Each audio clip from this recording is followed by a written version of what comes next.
Baada ya Juni 18 mwaka 2025, Iran kuishambulia Israel kwa kutumia kombora la hypersonic aina ya Fatawani, taifa hilo limechukua hatua nyingine kali kwa kufyatua kombora la hali ya juu aina Sage Stage 2 likielekezwa moja kwa moja katika ardhi ya Israel. Taarifa kutoka vyombo vya habari vya serikali ya Iran na video zilizosambaa kwenye mitandao ya kijamii zimethibitisha tukio hilo la kihistoria ambalo linachukuliwa kama sehemu ya mfululizo wa mashambulizi ya kisasa dhidi ya mashambulizi ya awali ya Israel katika maeneo ya kijeshi ya nyuklia ya nchini Iran. Kombora la Sage ni sehemu ya familia ya makombora ya masafa ya kati yenye nguvu kubwa yanayotumia mafuta imara solid fuel, hatua inayolifanya kuwa la haraka kufyatuliwa na ngumu zaidi kubainika kabla ya kurushwa.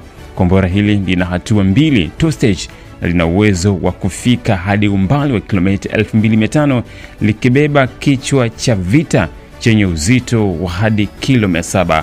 Kwa sababu ya teknolojia yake ya kisasa, Sage linaweza kufyatuliwa haraka bila hitaji la maandalizi marefu kama ilivyo kwa makombora ya mafuta kumiminika, jambo linalolipa faida ya kimkakati. Taarifa zinasema kuwa Irani ilidai kuwa kombora hilo lililengwa katika eneo la kati la Israel, ingawa majeshi ya IDF yameeleza kuwa waliweza kulizuia kabla ya kufikia lengo lake. Kwa mujibu wa duru kutoka Israel, sehemu ya vipande vya kombora hilo vilionekana kuanguka katika sehemu ya wazi na kuharibu gari moja bila kusababisha majeruhi. Hata hivyo, tukio hilo limeongeza hali ya taharuki si tu katika Israel bali pia katika mataifa ya Maghrib na Mashariki ya Kati kwa jumla. Hatua hii ya Iran inakuja katika muktadha wa operesheni iliyopewa jina la Ahadi ya Kweli ya 3, ambayo ni sehemu ya kampeni ya kijeshi ya Iran kujibu mashambulizi ya Israel katika maeneo ya nchi hiyo.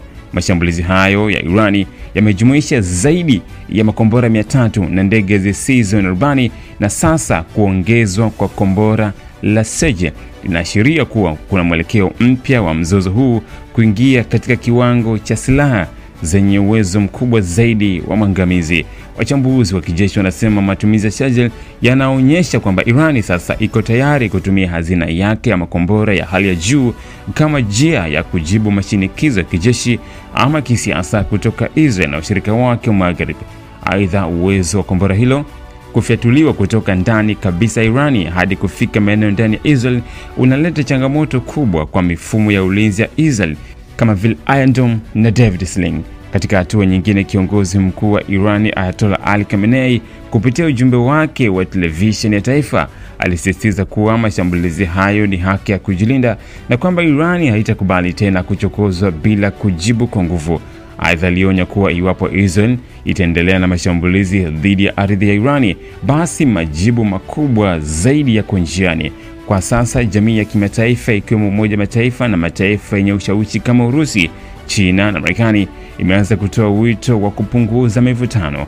Hata hivyo, kwa kuzingatia matumizi ya makombora ya kiwango cha Sage, hali ya usalama maeneo ya Mashariki ya Kati inaonekana kuwa katika hatari kubwa ya kuingia katika vita vikubwa vya moja kwa moja kati ya mataifa haya mawili yenye nguvu kubwa kijeshi.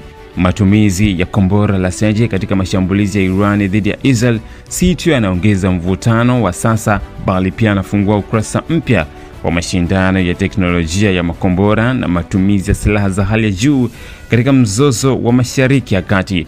Dunia inatazama kwa wasiwasi na matumaini kuwa juhudi za kidiplomasia zinaweza kurejesha hali ya utulivu kabla haijafikia pabaya zaidi. Mkuu wa chuo cha Kilimanjaro Institute of Technology and Management kilichopo Mwenge jijini Dar es Salaam chenye ithibati na usajili wa NACTVET namba REG/ANE/029 anapenda kuwatangazia nafasi za masomo kwa ngazi ya diploma na certificate kwa muhula wa masomo utakaoanza Oktoba 2025 katika kozi za IT, Hotel and Tourism Management, Front Office, Business Administration, Accountancy, Procurement and Supply. Chuo kimebobea katika ufundishaji kwa njia ya vitendo na kimeweza kutoa wanafunzi wenye weledi. Wengi wameajiriwa ama kujiajiri, na kwa wale ambao wameamua kuendelea na degree wameweza kujiunga na vyuo vikuu bora hapa nchini na nje ya nchi. Pia kuna kozi fupi za computer application, graphic and design, video production pamoja na CCTV camera. Kwa maelezo zaidi piga simu namba 0717816034 au 0754864361. KITM, elimu na ujuzi kwa uchumi imara.